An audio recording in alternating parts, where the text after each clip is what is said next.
Hey there, Derek Hugel here with Wolf Industries, and we've got a Model C put on a trailer, and we're down in the Woodstock, Portland area where we've got a house on wheels. This is a modular home built to the IRC codes, and many times I've had people ask me, can I put your house on wheels? I'd like to keep the flexibility and mobility that way. And the answer is yes, absolutely.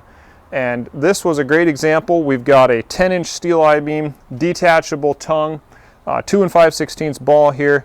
Homeowner has taken the nice little screen porches, screen skirting to keep things looking nice for the short term while she's here. Long-term plan is to take this house and move it out to her son's property out in the country down the road. The nice thing is the insignia and the state approval is already done, folks. So all the jurisdiction at the new location, all they have to do is look at the tag, and we'll get to that later inside this video, with the approval from the state.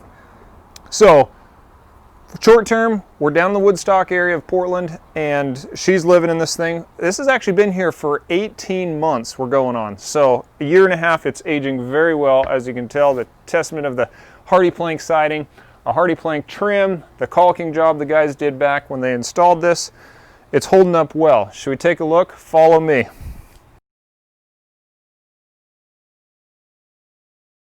Notice here we had to put in a trench to pipe the sewer into their existing house. So we'll get to where in the back end of this house where we have a RV drop used for connecting the power, water, sewer, and all that connection. So one thing I want to bring up here is look at the elevation of the house. This house is sitting quite a bit higher, as you can see from the house you would typically be used to walking into.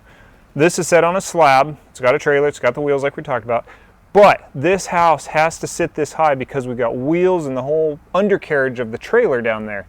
If you look behind me, we've got 1, 2, 3, 4, 5 steps. So if you're thinking about keeping it on wheels, keep that in mind. You're going to have little steps to get up there, or a ramp. Granted, the ramp would have to go a long ways out. But this is 5 steps up. Easy enough, but just something to be aware of, that when you keep these houses on wheels, they do sit higher.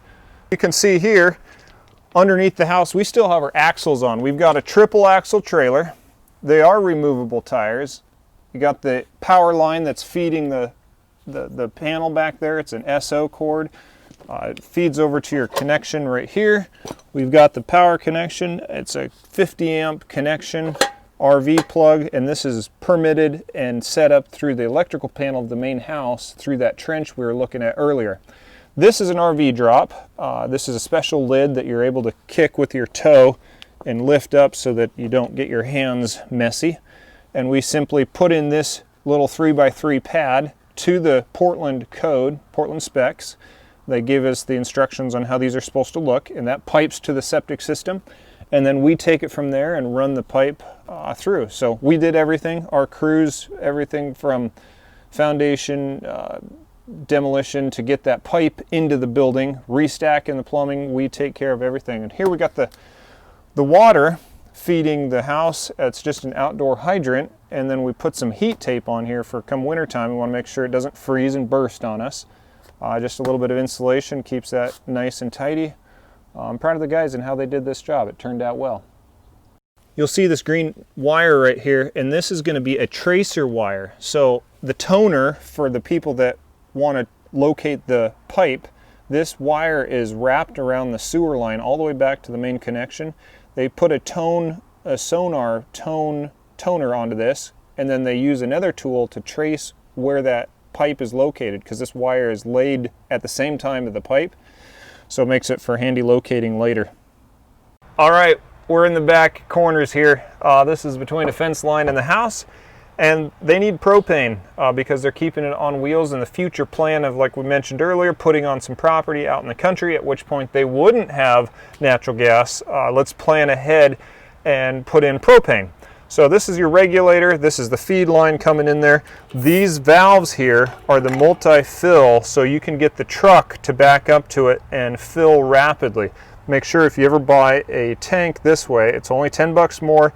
Get this valve right here. It's the multi-valve head, so they can get that hose of theirs mounted on the truck to fill it up quickly. So 2 tanks, this will last her, oh my goodness, we should ask the homeowner here, but at least 6 months plus. with these small homes, they use very little because they're so energy efficient. Fed the gas iron pipe into the house, and that just carries on to the appliances.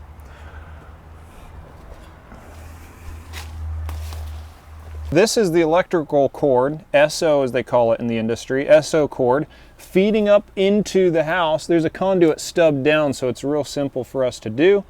And this is what's powering the house. Notice here that the house is actually on a slab. I get this question a lot. Are your homes put on a slab? And this slab was already here, so it made for an awesome RV pad to just roll the house in here. As you notice back here, the wheels are still on the house. So might as well use the slab. No point tearing it up. And yeah, so house is sitting on a slab. Conventionally, this house would be sitting on a foundation, and we'd have a 6-inch stem wall right here. This would be dug down into the ground a little bit so we didn't have this elevation coming up.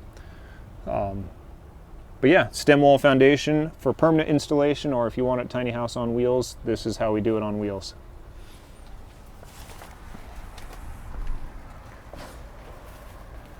You got the water line set up for insulated installation, and that heat trace is wrapped around it again and keeps things well insulated in the wintertime. Northwest here, we don't have too cold of winters, so it works pretty good.